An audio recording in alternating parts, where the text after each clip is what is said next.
ഇറാനിലെ എണ്ണ സംഭരണ കേന്ദ്രങ്ങൾ ലക്ഷ്യമിട്ട് ഇസ്രായേൽ അമേരിക്ക ആക്രമണം, സംയുക്ത ആക്രമണം. വൻ നാശനഷ്ടം ഈ ആക്രമണങ്ങളിൽ ഉണ്ടായി എന്നാണ് മാധ്യമങ്ങളുടെ റിപ്പോർട്ട്. ഇറാൻ ജനതയ്ക്ക് സ്വാതന്ത്ര്യം അരികില്ലെന്നാണ് ഇസ്രായേലിന്റെ പ്രഖ്യാപനം.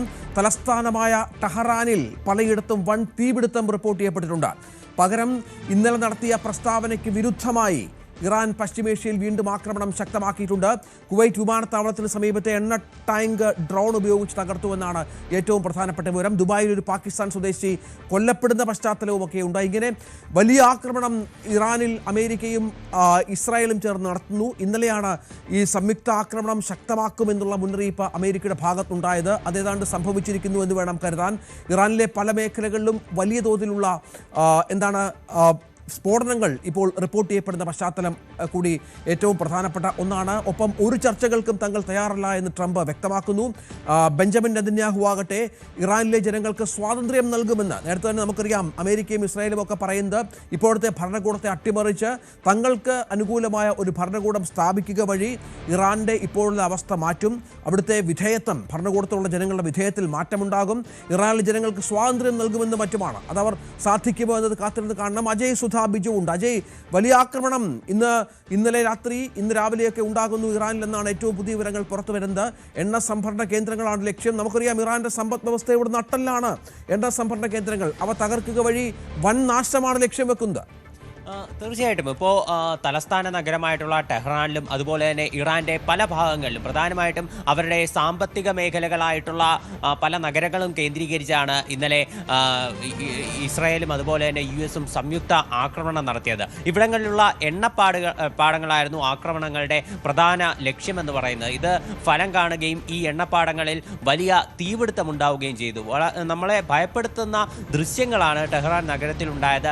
പലതരം അവരുടെ പല പ്രധാനപ്പെട്ട ഇൻഫ്രാസ്ട്രക്ചർ കെട്ടിടങ്ങളും അതുപോലെ തന്നെ റോഡുകളും ജനവാസ മേഖലകളിലൊട്ടാകെ കനത്ത തീപിടുത്തം തന്നെ ഉണ്ടായി. ഈ തീപിടുത്തം നിയന്ത്രണ വിധേയമാക്കാനൊക്കെ വളരെയധികം പാടുപെട്ട് ഇറാൻ ശ്രമിച്ചു. ഇപ്പോൾ ഇറാന്റെ ഭാഗത്ത് നിന്ന് ഇതിന് പിന്നാലെ വളരെ കടുത്ത പ്രതികരണമാണ് അവരുടെ നാഷണൽ സെക്യൂരിറ്റി കൗൺസിൽ നേതാവായിട്ടുള്ള അലി ലാരിജാനിയുടെ ഭാഗത്തു നിന്നും വിദേശകാര്യമന്ത്രിയായിട്ടുള്ള അബ്ബാസ് അരക്ചിയുടെ ഭാഗത്തു നിന്നും ഉണ്ടായത്.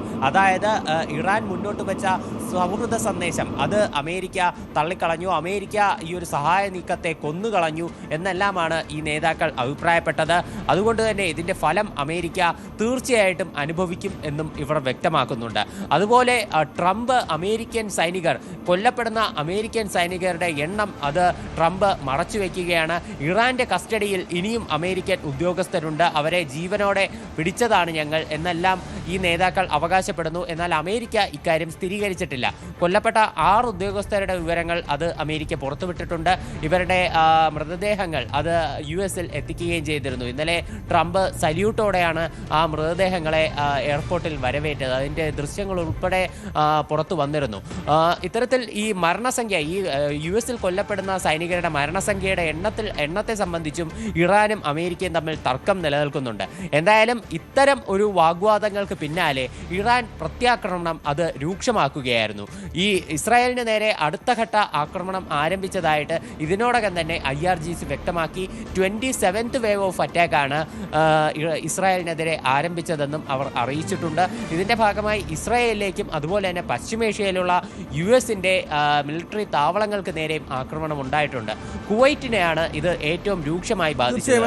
അയൽ രാജ്യങ്ങളെ ആക്രമിക്കില്ലെന്നായിരുന്നു ഇറാൻ പ്രസിഡന്റ് വാക്കുകൾ. ഒരു ക്ഷമാപണമൊക്കെ ഇറാൻ പ്രസിഡന്റ് ഭാഗത്തു നിന്ന് ഉണ്ടായ പശ്ചാത്തലമുണ്ടായിരുന്നു. ആ വാക്കുകൾക്ക് മണിക്കൂറുകളുടെ മാത്രം ആയുസ്സാണ് ഉണ്ടായിരുന്നത് എന്നത് ഏറ്റവും നിർണായകമാണ്. ഖത്തറിനെയും ബഹ്റിനെയും ലക്ഷ്യമിട്ട് മിസൈൽ ആക്രമണം നടത്തി എന്നുള്ള വിവരങ്ങൾ പുറത്തു വരുന്നുണ്ട്. മിസൈലുകളെ ഫലപ്രദമായി തടഞ്ഞതായി ഖത്തർ പ്രതിരോധ മന്ത്രാലയം വ്യക്തമാക്കിയിട്ടുണ്ട്. ബഹ്റിനിലെ US സേനാ താവളം ആക്രമിച്ചതായും ഇറാൻ അവകാശപ്പെടുന്ന പശ്ചാത്തലമുണ്ട്. ഇറാനിലെ ആക്രമണത്തിന് മറുപടിയായാണ് ഇത്തരം ആക്രമണങ്ങൾ എന്ന് പറയുമ്പോൾ എങ്ങനെയാണ് അറബ് ലീഗ് രാജ്യങ്ങൾ ഇതുമായി ബന്ധപ്പെട്ടുള്ള നിലപാട് സ്വീകരിക്കുക എന്നത് ഏറ്റവും നിർണായകമായ ഒന്നാണ്. ബഹ്റിനിലെ US സൈനിക താവളത്തിന് നേരെയാണ് ഇറാൻ റവല്യൂഷണറി ഗാർഡ്സ് മിസൈലുകൾ ഉപയോഗിച്ചത്. ഹോർമുസ് കടലിടുക്ക് സമീപമുള്ള ശുദ്ധജല പ്ലാന്റിന് നേരെ അമേരിക്ക ആക്രമണം നടത്തിയ റിപ്പോർട്ടുകൾക്ക് പിന്നാലെയാണ് ഇറാൻ ഇത്തരത്തിൽ അറബ് രാജ്യങ്ങൾക്ക് നേരെ തിരിച്ചടിക്കുന്നത്. ഇത് വളരെ പ്രധാനപ്പെട്ട ഒന്നാണ്. കാരണം അറബ് ലീഗ് യോഗം ചേരുന്നു. അറബ് രാഷ്ട്രങ്ങൾക്കെതിരെ ഇത്തരം വലിയ ആക്രമണങ്ങൾ ഇറാൻ തുടർന്നാൽ അവരുടെ റെസ്പോൺസ് എന്താകുമെന്നുള്ളത് ഏറ്റവും പ്രധാനപ്പെട്ട ഒന്നാണ്. അജയ്, അതാണ് പ്രധാനം. കാരണം ഇന്ന് അറബ് ലീഗിൻ്റെ യോഗമുണ്ട്. അവർ ഇക്കാര്യങ്ങൾ വിശദമായി ചർച്ച ചെയ്യും. ചില മുന്നറിയിപ്പുകൾ അറബ് രാഷ്ട്രങ്ങളുടെ ഭാഗത്ത് നിന്ന് ഇറാനെതിരെയുണ്ട്. അവർ സംയുക്തമായി ഒരു ആക്രമണത്തിന് കോപ്പ് കൂട്ടിയാൽ അത്ര എളുപ്പമല്ല ഇറാന്റെ അവസ്ഥ. ഇപ്പോൾ ഗൾഫ് കൗൺസിൽ മാത്രമല്ല, ഗൾഫ് കോർപ്പറേഷൻ ഓഫ് കൗൺസിൽ അവർ ഇപ്പോൾ ഒരു സംയുക്ത പ്രസ്താവന പുറത്തിറക്കിയതായിട്ടും വിവരമുണ്ട്. അതായത് ഈ കുവൈറ്റിലേക്കും അതുപോലെ തന്നെ ബഹ്റൈനിലേക്കും വന്ന ആക്രമണങ്ങളെ അപലപിച്ചുകൊണ്ട് ഗൾഫ് കോർപ്പറേഷൻ കൗൺസിൽ ഇതിനോടകം തന്നെ ഒരു പ്രസ്താവന പുറത്തുവിട്ടിട്ടുണ്ട്. ഇവരുടെ യോഗത്തിന് ശേഷം മറ്റ് വിശദാംശങ്ങൾ കൂടി, അതായത് ഇറാനെതിരെ എന്ത് നിലപാടായിരിക്കും സ്വീകരിക്കുക എന്നതുൾപ്പെടെയുള്ള കാര്യങ്ങൾ പുറത്തു വരുമെന്നാണ് വിവരം ലഭിച്ചിട്ടുള്ളത്. ഇത് അപകടം പിടിച്ച ആക്രമണമാണ് നടന്നിരിക്കുന്നതെന്നാണ് ഗൾഫ് കോർപ്പറേഷൻ കൗൺസിൽ അറിയിച്ചിട്ടുള്ളത്. അതുപോലെ തന്നെ മറ്റൊരു അമേരിക്കയുടെ തന്ത്രപ്രധാനമായിട്ടുള്ള ഒരു ആക്രമണം, അത് ഈ മേഖലയിലുള്ള എണ്ണപ്പാടങ്ങൾ കേന്ദ്രീകരിച്ച് മാത്രമല്ല, ഈ ഹോർമുസ് കടലിടുക്കിലുള്ള ഈ ശുദ്ധജല പ്ലാന്റിന് നേരെ നടത്തിയിട്ടുള്ള ആക്രമണത്തിലും വ്യക്തമായിട്ടുള്ള ഒരു പ്ലാനിംഗ് ഉണ്ട്. അതായത് പശ്ചിമേഷ്യയിൽ ഏറ്റവും കൂടുതൽ നേരിടുന്ന പ്രശ്നങ്ങളിലൊന്നാണ് അവരുടെ ശുദ്ധജലത്തിൻ്റെ ഒരു ദൗർലഭ്യം. പലപ്പോഴും ഇത്തരം പ്ലാന്റുകൾ വഴി, ഈ ശുദ്ധജല പ്ലാന്റുകൾ വഴി അവിടെ ലഭ്യമായിട്ടുള്ള ജലം അത് ശുദ്ധീകരിച്ച് മറ്റ് ജനവാസ മേഖലകളിലേക്ക് വിതരണം ചെയ്യുന്ന ഒരു രീതിയാണ് പശ്ചിമേഷ്യയിലുള്ള മിക്ക രാജ്യങ്ങളും പിന്തുടർന്നു വന്നിരുന്നത്. അപ്പോൾ ഇത്തരം ഒരു പ്രധാനപ്പെട്ട റിഫൈനറിക്ക് നേരെ ആക്രമണം ഉണ്ടാകുമ്പോൾ അത് ഇറാന്റെ ഒരു കുടിവെള്ള പ്രതിസന്ധി അത് വർദ്ധിപ്പിക്കാനുള്ള സാധ്യതയുണ്ട്. അപ്പോൾ ഇത്തരത്തിൽ പല മേഖലകളിലൂടെയും ഇറാനെ പിടിച്ചു മുറുക്കുക, ഇത് തന്നെയാണ് US ലക്ഷ്യമിടുന്നത്. ഇതിനിടെ പശ്ചിമേഷ്യയിലുള്ള ആക്രമണങ്ങളിൽ ഏറ്റവും പ്രധാനപ്പെട്ട ഒരു ആക്രമണം നടന്നത് കുവൈറ്റിലാണ്. കുവൈറ്റ് അന്താരാഷ്ട്ര വിമാനത്താവളത്തിന് സമീപമുള്ള ഒരു ഓയിൽ ടാങ്കറിന് നേരെ ഇറാൻ ഡ്രോൺ ആക്രമണം നടത്തിയിരുന്നു. ഈ ഡ്രോൺ ആക്രമണത്തിൽ ഈ ഓയിൽ ടാങ്ക് തകരുകയും ഈ വിമാനത്താവളത്തിന് സമീപം തീപിടുത്തം ഉണ്ടാവുകയും ചെയ്തിട്ടുണ്ട്. അതുപോലെ തന്നെ കുവൈറ്റിലുള്ള public institute for social security കെട്ടിടം, ഈ കെട്ടിടത്തിന് നേരെയും ആക്രമണമുണ്ടായി. ഈ കെട്ടിടം നിന്ന് കത്തുന്ന ദൃശ്യങ്ങൾ ഉൾപ്പെടെ പുറത്തേക്ക് വന്നിരുന്നു. എന്നാൽ കുവൈറ്റ് ഭരണകൂടം ഇതുവരെ കാഷ്വാലിറ്റീസിൻ്റെ എണ്ണമൊന്നും പുറത്തുവിട്ടിട്ടില്ല. മരണസംഖ്യയൊന്നും നിലവിൽ അവർ അപ്ഡേറ്റ് ചെയ്തിട്ടില്ല. ദുബായിൽ ഇതിനിടെ ഒരു മരണമുണ്ടായിട്ടുണ്ട്. അവിടെ ഒരു ഡ്രോൺ ഇന്റർസെപ്റ്റ് ചെയ്ത് നശിപ്പിച്ചത് കാരണമുള്ള തീപിടുത്തത്തിൽ, ഈ ഡ്രോണിന്റെ അവശിഷ്ടം വീണുണ്ടായ തീപിടുത്തത്തിൽ ഒരു പാകിസ്ഥാൻ പൗരൻ കൊല്ലപ്പെട്ടു എന്നുള്ള വിവരം കൂടി ലഭിക്കുന്നുണ്ട്. തീർച്ചയായും ഏതായാലും പശ്ചിമേഷ്യൻ സംഘർഷത്തിൽ സമാധാന സമീപനം അമേരിക്ക നശിപ്പിച്ചുവെന്നാണ് ഇറാന്റെ ആരോപണം. ഇറാന്റെ സൗഹൃദ സന്ദേശത്തെ ട്രംപ് കൊന്നു എന്ന് ഇറാൻ വിദേശകാര്യമന്ത്രി അബ്ബാസ് അറക്ചി ആരോപിച്ച പശ്ചാത്തലം കൂടിയുണ്ട്. ഇറാനെ ആക്രമിക്കാൻ അയൽ രാജ്യങ്ങളെ ഉപയോഗിക്കരുത് എന്നായിരുന്നു ഇറാന്റെ ആവശ്യം. ഇത് ട്രംപ് ലംഘിച്ചുവെന്നാണ് ഇറാൻ ആരോപിക്കുന്നത്. സംഘർഷം അവസാനിപ്പിക്കാനുള്ള സന്ദേശമാണ് ഇറാൻ പ്രസിഡന്റ് നൽകിയത്.